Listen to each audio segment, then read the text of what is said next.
আসন্ন ত্রয়োদশ জাতীয় নির্বাচনকে সামনে রেখে বিএনপির সম্ভাব্য প্রার্থী তালিকা প্রকাশের পর দেশের বিভিন্ন স্থানে মনোনয়ন বঞ্চিতদের বিক্ষোভের নানা চিত্র দেখা গেছে গণমাধ্যমে। দেশের নানা প্রান্তে সড়ক অবরোধ, বিক্ষোভ সহ সহিংসতারও তথ্য মিলেছে।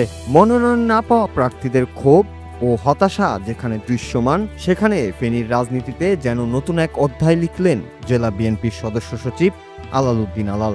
দলীয় মনোনয়ন না পেয়ে রাগ বা ক্ষোভ নয়, তিনি বেছে নিয়েছেন এক অভিনব প্রতিবাদের পথ।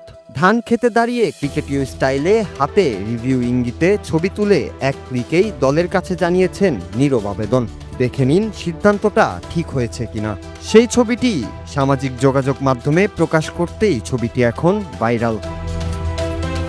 এই ধান ক্ষেতের রিভিউ মুহূর্তেই আলোচনার কেন্দ্রবিন্দুতে নিয়ে এসেছে আলালকে। কেউ বলছেন রাজনীতিতে এমন সৃজনশীল প্রতিবাদ আগে দেখা যায়নি।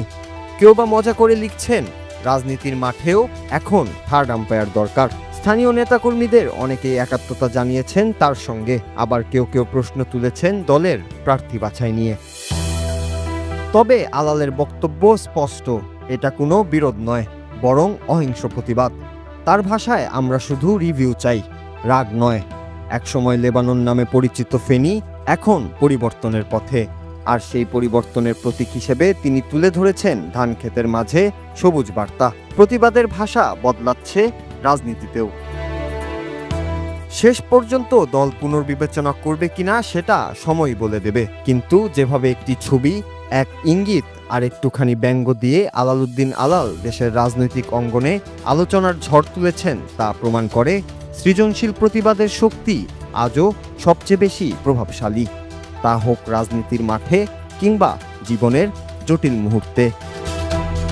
নূর Raju, Bangla TV news desk.